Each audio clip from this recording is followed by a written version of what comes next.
Los ríos profundos, de José María Arguedas. Capítulo 2. Los viajes. Mi padre no pudo encontrar nunca dónde fijar su residencia. Fue un abogado de provincias, inestable y errante. Con él conocí más de 200 pueblos. Temía los valles cálidos y solo pasaba por ellos como viajero. Se quedaba a vivir algún tiempo con los pueblos de clima templado: Pampas, Huaytará, Coracora, Puquio, Andahuaylas, Yauyos, Cangallo, siempre junto a un río pequeño, sin bosques, con grandes piedras lúcidas y peces menudos. El arrayán, los lambras, el sauce, el eucalipto, el capulí, la tara, son árboles de madera limpia, cuyas ramas y hojas se recortan libremente. El hombre los contempla desde lejos, y quien busca sombras se acerca a ellos y reposa bajo un árbol que canta solo, con una voz profunda, en que los cielos, el agua y la tierra se confunden. Las grandes piedras detienen el agua de esos ríos pequeños y forman los remansos, las cascadas, los remolinos, los vados. Los puentes de madera o los puentes colgantes y las orollas se apoyan en ellas. En el sol brillan. Es difícil escalarlas porque siempre son compactas y pulidas. Pero desde esas piedras se ve cómo se remonta el río, cómo aparece en los recodos, cómo en sus aguas se refleja la montaña. Los hombres nadan para alcanzar las grandes piedras, cortando el río, llegan a ellas y duermen allí, porque de ningún otro sitio se oye mejor el sonido del agua. En los ríos anchos y grandes no todos llegan hasta las piedras, solo los nadadores, los audaces, los héroes, los demás, los humildes y los niños se quedan. Miran desde la orilla, como los fuertes nadan en la corriente donde el río es hondo, cómo llegan hasta las piedras solitarias, cómo las escalan, con cuánto trabajo, y luego se yerguen para contemplar la quebrada, para aspirar la luz del río, el poder con que marcha y se interna en las regiones desconocidas. Pero mi padre decidía irse de un pueblo a otro, cuando las montañas, los caminos, los campos de juego, el lugar donde duermen los pájaros, cuando los detalles del pueblo empezaban a formar parte de la memoria. A mi padre le gustaba oír huaynos. No sabía cantar, bailaba mal, pero recordaba a qué pueblo, a qué comunidad, a qué valle pertenecía tal o cual canto.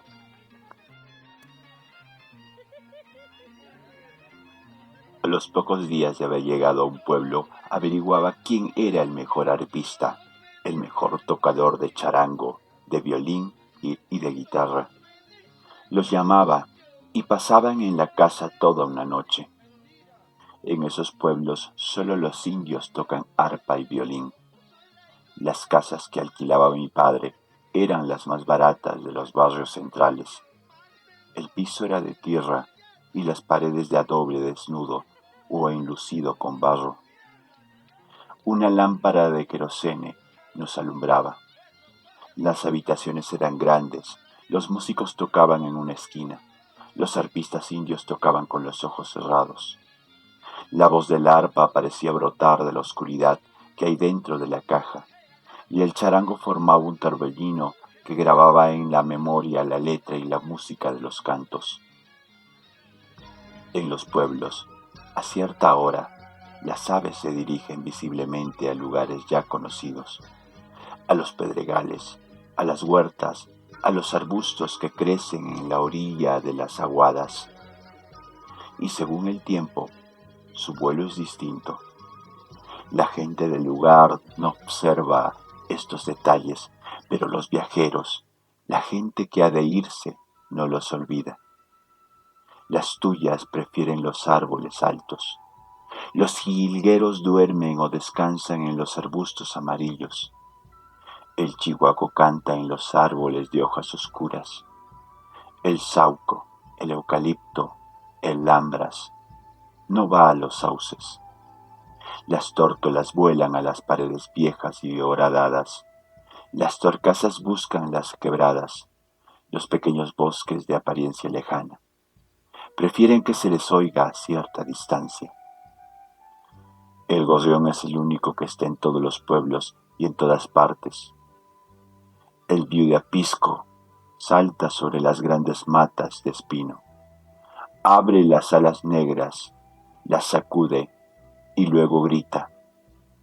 Los loros grandes son viajeros. Los loros pequeños prefieren los cactus, los árboles de espino. Cuando empieza a oscurecer, se reparten todas esas aves en el cielo. Según los pueblos toman diferentes direcciones y sus viajes los recuerda quien las ha visto. Sus trayectos no se confunden en la memoria. Cierta vez llegamos a un pueblo cuyos vecinos principales odian a los forasteros. El pueblo es grande y con pocos indios. Las faldas de los cerros están cubiertas por extensos campos de linaza. Todo el valle parece sembrado de lagunas. La flor azul de la linaza tiene el color de las aguas de altura. Los campos de linaza parecen lagunas agitadas y, según el poder del viento, las ondas son menudas o extensas. Cerca del pueblo, todos los caminos están orillados de árboles de acapulí. Eran unos árboles frondosos, altos, de tronco luminoso, los únicos árboles frutales del valle. Los pájaros de pico duro, la tuya, el viudapisco, el chihuaco, rondaban las huertas. Todos los niños del pueblo se lanzaban sobre los árboles, en la tarde y al mediodía. Nadie que los haya visto podrá olvidar la lucha de los niños de ese pueblo contra los pájaros. En los pueblos trigueros se arma a los niños con hondas y latas vacías. Los niños caminan por las sendas que cruzan los trigales, hacen tronar sus hondas, cantan y agitan el badajo de las latas. Ruegan a los pájaros en sus canciones. Les avisan: está envenenado el trigo. Idos, idos, volad, volad. Es del señor cura. Salid, buscad otros campos. En el pueblo del que hablo, todos los niños estaban armados con hondas de jeve. Cazaban a los pájaros como a enemigos de guerra. Reunían los cadáveres a la salida de las huertas, en el camino, y los contaban: 20 tuyas, 40 chihuacos, 10 viudapiscos. Un cerro alto y puntiagudo era el vigía del pueblo. En la cumbre estaba clavada una cruz, la más grande y poderosa de cuantas he visto. En mayo la bajaron al pueblo para que fuera bendecida. Una multitud de indios vinieron de las comunidades del valle y se reunieron con los pocos comuneros del pueblo, al pie del cerro. Ya estaban borrachos y cargaban odres llenos de aguardiente. Luego escalaron el cerro, lanzando gritos, llorando. Desclavaron la cruz y la bajaron en peso. Vinieron por las faldas erizadas y peladas de la montaña y llegaron de noche. Yo abandoné ese pueblo cuando los indios velaban su cruz en medio de la plaza. Se habían reunido con sus mujeres, alumbrándose con lámparas y pequeñas fogatas. Era pasada la medianoche. Clavé en las esquinas unos carteles en que me despedía de los vecinos del pueblo. Los maldecía. Salí a pie hacia Huancayo. En ese pueblo quisieron matarnos de hambre. Apostaron un celador en cada esquina de nuestra casa para amenazar a los litigantes que iban al estudio de mi padre. Odiaban a los forasteros como a las bandas de langostas. Mi padre viajaría en un camión al amanecer. Yo salí a pie en la noche. La cruz estaba tendida en la plaza. Había poca música. La voz de unas cuantas arpas opacas se perdía en la pampa. Los indios hacen bulla durante las vísperas, pero en esa plaza estaban echados. Hombres y mujeres hablaban junto a la cruz, en la sombra, como los sapos grandes que croan desde los pantanos.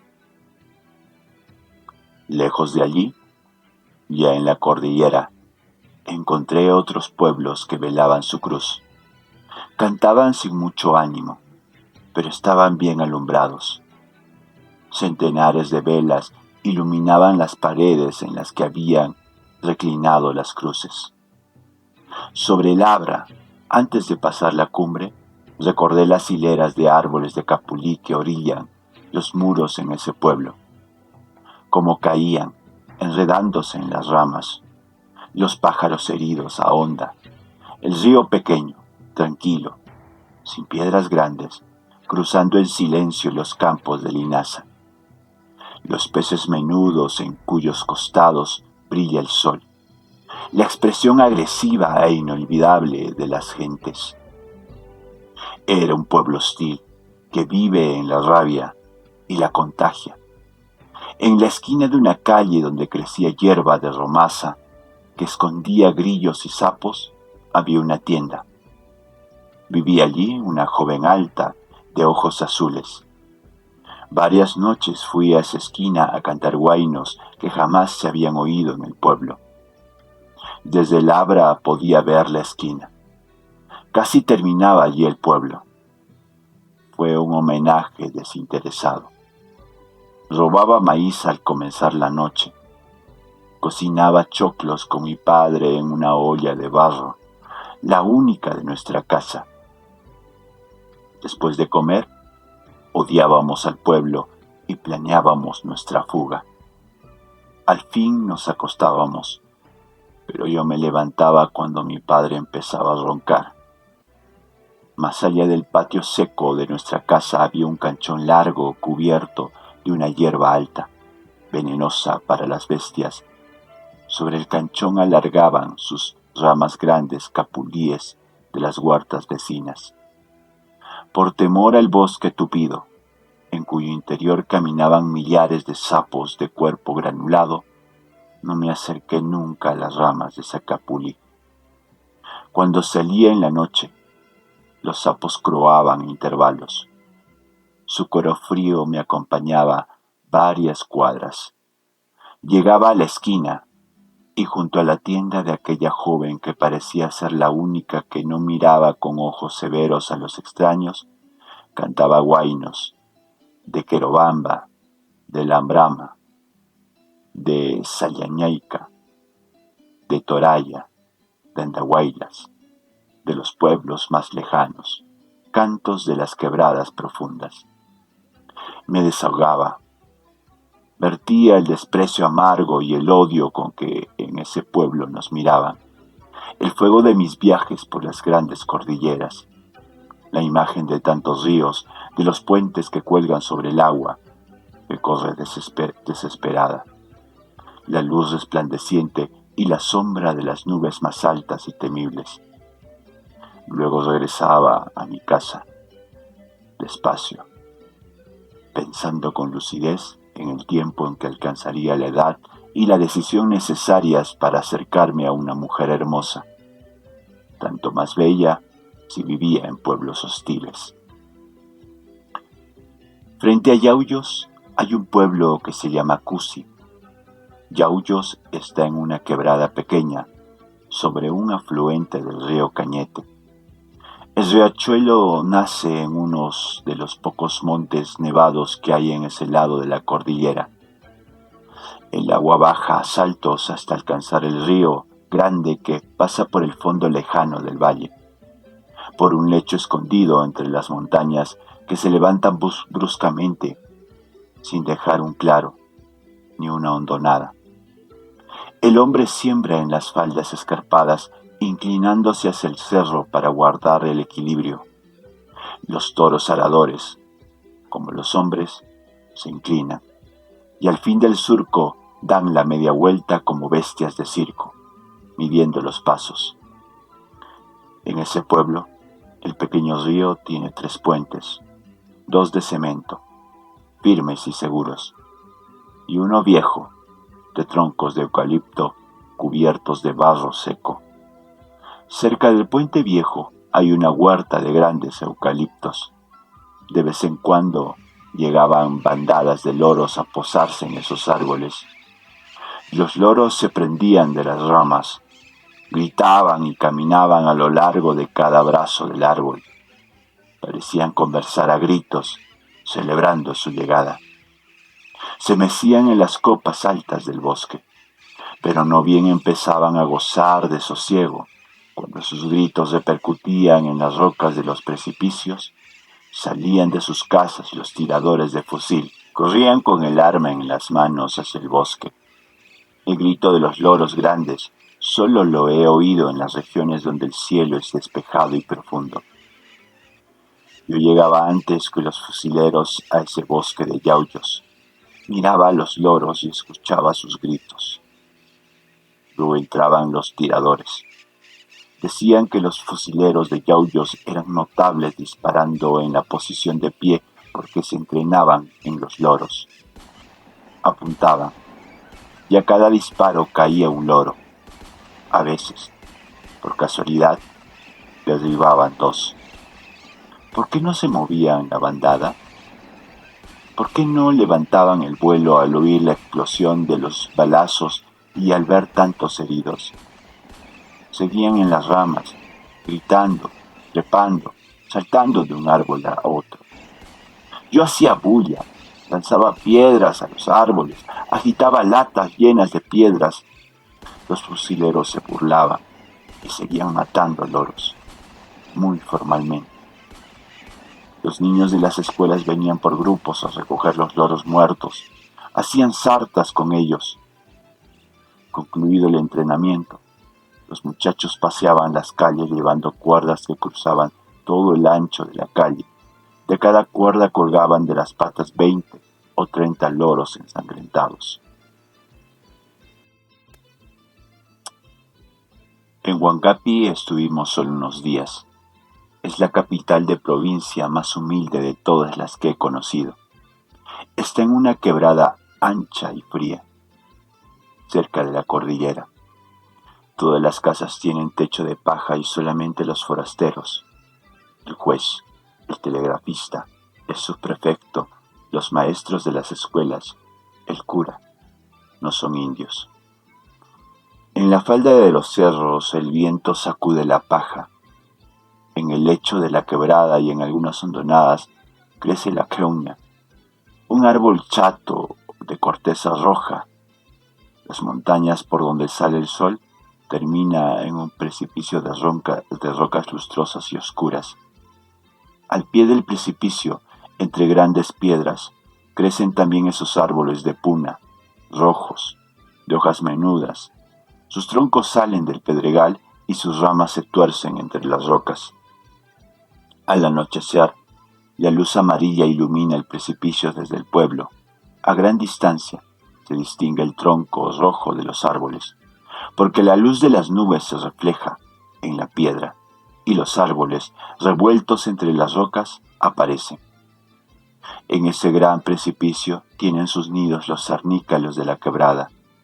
Cuando los cóndores y gavilanes pasan cerca, los cernícalos los atacan. Se lanzan sobre las alas enormes y les clavan sus garras en el lomo. El cóndor es inerme ante el cernícalo. No puede defenderse. Vuela agitando las alas y el cernícalo se prende de él. Cuando logra alcanzarlo, a veces los gavilanes se quejan y chillan, cruzan la quebrada, perseguidos por grupos de pequeños cernícalos. Esta ave ataca al cóndor y al gavilán en son de burla. Les clava las garras y se remonta. Se precipita otra vez y hiere el cuerpo de su víctima. Los indios, en mayo, cantan un huayno guerrero. Oye, cernícalo, oye, gavilán, voy a quitarte a tu paloma, a tu amada voy a quitarte. He de arrebatártela, he de arrebatártela. Me la he de llevar, me la he de llevar. Oh, cernícalo, oh, gavilán. El desafío es igual al cernícalo, al gavilán o al cóndor. Junto a las grandes montañas, cerca de los precipicios donde anidan las aves de presa, cantan los indios en este mes seco y helado. Es una canción de las regiones frías, de las quebradas altas y de los pueblos de estepa en el sur. Salimos de Huancapi antes del amanecer. Sobre los techos de paja había nieve. Las cruces de los techos también tenían hielo. Los toros de barro que clavan a un lado y a otro de las cruces parecían más grandes a esa hora. Con la cabeza levantada, tenían el aire de animales vivos, solo sensibles a la profundidad. El pasto y las hierbas que orillan las acequias de las calles estaban helados. Las ramas que cuelgan sobre el agua, aprisionadas por la nieve, se agitan pesadamente con el viento o movidas por el agua. El precipicio de los cernícalos es muy visible. La Vía Láctea pasaba junto a la cumbre.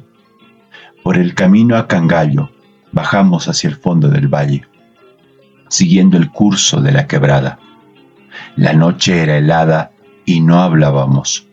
Mi padre iba adelante, yo tras él, y el peón me seguía de cerca, a pie. Íbamos buscando el gran río, el Pampas. Es el río más extenso de los que pasan por las regiones templadas. Su lecho es ancho, cubierto de arena. En mayo y junio, las playas de arena y de piedras se extienden a gran distancia de las orillas del río, y tras las playas, una larga faja de bosque bajo y florido de retama, un bosque virgen donde viven palomas, pequeños pájaros y nubes de mariposas amarillas. Una paloma demora mucho en cruzar de una banda a otra del río. El vado para las bestias de carga es ancho, 100 metros de un agua cristalina que deja ver las sombras de los peces cuando se lanzan a esconderse bajo las piedras. Pero en verano el río es una tempestad de agua terrosa. Entonces los vados no existen. Hay que hacer grandes caminatas para llegar a los puentes. Nosotros bajamos por el camino que cae al vado de Cangallo. Ya debía amanecer. Habíamos llegado a la región de los lambras, de los molles y de los árboles de tara. Bruscamente, del abra en que nace el torrente, salió una luz que nos iluminó por la espalda. Era una estrella más luminosa y helada que la luna.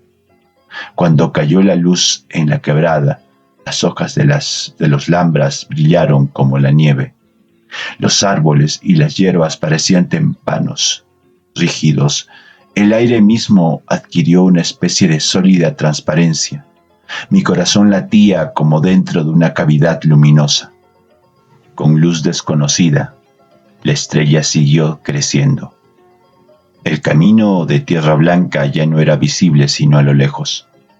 Corrí hasta llegar junto a mi padre. Él tenía el rostro agachado. Su caballo negro también tenía brillo y su sombra caminaba como una mancha semioscura. Era como si hubiéramos entrado en un campo de agua que reflejara el brillo de un mundo nevado. Lucero grande, Hueracocha, lucero grande. Llamándonos, nos alcanzó el peón. Sentía la misma exaltación ante esa luz repentina. La estrella se elevaba despacio. Llegamos a la sombra de un precipicio alto, cortado a pico en la roca. Entramos en la oscuridad como a un refugio. Era el último recodo del torrente. A la vuelta estaba el río, la quebrada amplia, azul, el gran pampas tranquilo del invierno. De la estrella solo quedó un pozo blanco en el cielo, un círculo que tardó mucho en diluirse. Cruzamos el vado. Los caballos chapotearon temblando de alegría en la corriente cristalina. Llegamos a los bosques de lúcumos que crecen rodeando las casas de las pequeñas haciendas, cerca de Cangallo. Eran unos árboles altos, de tronco recto y con la copa elevada y frondosa. Palomas y tuyas volaban de los árboles hacia el campo. De Cangallo seguimos viaje a Huamanga, por la pampa de los indios morochucos, jinetes de rostro europeo, cuatreros legendarios. Los morochucos son descendientes de los almagristas excomulgados que se refugiaron en esa pampa fría, aparentemente inhospitalaria y estéril. Tocan charango y guadrapucu, raptan mujeres y vuelan en la estepa en caballos pequeños que corren como vicuñas. El arriero que nos guiaba no cesó de rezar mientras trotábamos en la pampa, pero no vimos ninguna tropa de morochucos en el camino. Cerca de Huamanga, cuando bajábamos lentamente la cuesta, pasaron como 10 de ellos. Descendían cortando camino, al galope. Apenas pude verles el rostro. Iban emponchados. Una alta bufanda les abrigaba el cuello. Los largos ponchos caían sobre los costados del caballo. Varios llevaban guadrapucus a la espalda, unas trompetas de cuerno ajustadas con anillos de plata. Muy abajo, cerca de un bosque reluciente de molles, tocaron sus cornetas anunciando su llegada a la ciudad. El canto de los guadrapucus subía a las cumbres como un coro de toros encelados e iracundos. Nosotros seguimos viaje con una lentitud inagotable.